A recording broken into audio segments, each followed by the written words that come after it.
Assalamu alaikum, my name is Aisha Yunus and welcome to Global Age KIPS CSS programs. आज का जो हमारा topic है regarding newspaper analysis sessions, उसमें we are going to discuss regarding the democratic issues of Pakistan. So far, the democracy and the issues of Pakistan is concerned, that is completely a paradox. Obviously, that's in completely another Pandora box. So I'm not going to talk about the most redundant issues you all should know about. Like आपको पता है कि government और opposition का rift जो है वो रहता है. For instance you know this before hand कि डेमोक्रेसी के जो आइडियल्स हैं, फॉर इंस्टेंस कि पाकिस्तान में कास्ट कल्चर को यूज़ किया जाता है still to give a vote. Clergy class manipulate करती है on the basis of religious issues और रिलीजन के ऊपर मैनिपुलेट करके जो है वो प्ले आउट किया जाता है. अलॉन्ग विद दैट आपके फ्यूडल लॉर्ड और लैंडलॉर्ड कल्चर को यूज़ किया जाता है to get the maximum votes.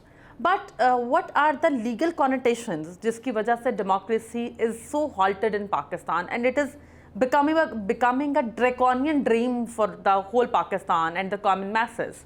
So हमेशा याद रखिएगा जब आपका एक पूरा का पूरा सिस्टम जाम होता है तो उसके पीछे लाजमी कहीं ना कहीं लेजिस्लेटिव हिंड्रेंसेस होती हैं जिसकी वजह से सो फार डेमोक्रेसी जो है वो क्राइसिस में जाती है.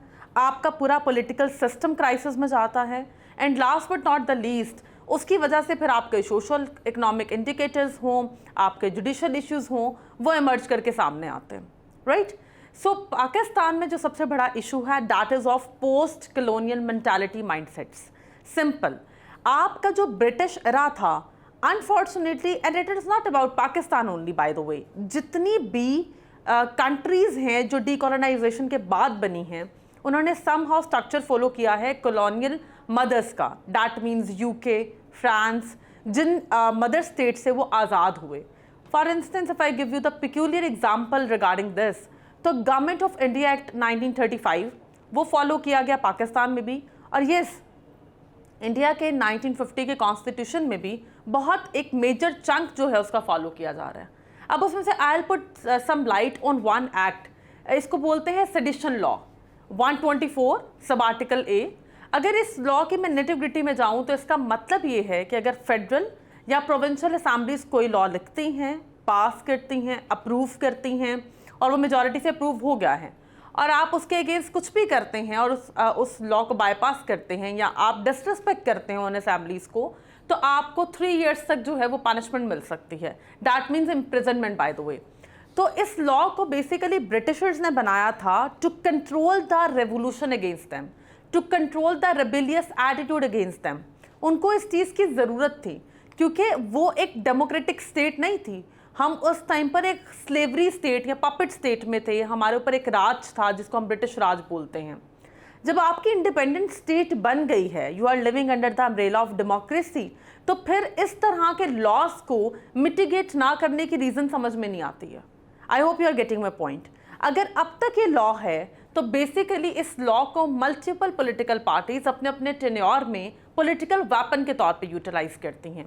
For instance let me put the more specific examples कि जब पाकिस्तान पीपल्स पार्टी की गवर्नमेंट होती है तो वो अपने लॉस को एक तो बाय हुक और बाय क्रुक अप्रूव करवाते हैं एंड देन अगर अपोजिशन पार्टीज की तरफ से एक रिवॉल्ट आता है तो उनके ऊपर इस लॉ को इम्प्लीमेंट करते हुए उस पॉलिटिकल पार्टी के वर्कर्स को, उस पॉलिटिकल पार्टी के कैंडिडेट्स को जो है वो इम्प्रिजन कर दिया जाता है ऑन दिस वेरी लॉ.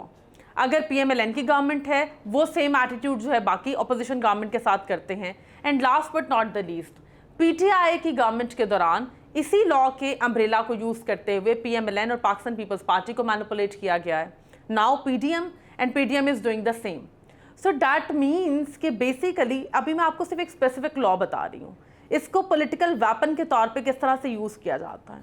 जिस तरह नेशनल अकाउंटेबिलिटी ब्यूरो और इसके लॉज को चेंज करने की कोशिश की जा रही है ताकि जितने भी पॉलिटिकल केसेस हैं या जितने भी करप्शन केसेस हैं उनसे बेसिकली जान छुड़वाई जा सके. सो बेसिकली जब आप चेंजेस कर रहे हो उसके अगेंस्ट एक रिवॉल्ट आता है डिफरेंट पार्टीज़ का, तो इस लॉ को यूज़ करते हुए कहा जाता है जी ये गवर्नमेंट को काम करने नहीं दे रहे, ये गवर्नमेंट लॉ को बाईपास कर रहे हैं, ये असेंबलीज की रिस्पेक्ट को बाईपास कर रहे हैं. और जब ये सारा रैकेट नहीं मिलता तो कंटेम्प्ट ऑफ कोर्ट का जो आर्गूमेंट है वो इस्तेमाल किया जाता है. डेमोक्रेसी की बेसिक रीजंस क्या हैं आप सबको पता है. डेमोक्रेसी के फेलियर की रीजंस क्या हैं आप सबको पता है. जब लेजिस्लेटिव अम्ब्रेलास के थ्रू मैनिपुलेट किया जाता है, लेजिस्लेशन को इस्तेमाल किया जाता है as political weapon to obviously control the message and to control the opposition parties against you, तो ये ज़्यादा बड़ा क्वेश्चन मार्क है. So basically I recommend all of you कि सेडिशन लॉ को डिटेल में पढ़ें, 124 सब आर्टिकल ए, कि इसको किस तरह से बेसिकली आपको एक्सक्लूड करने की ज़रूरत है.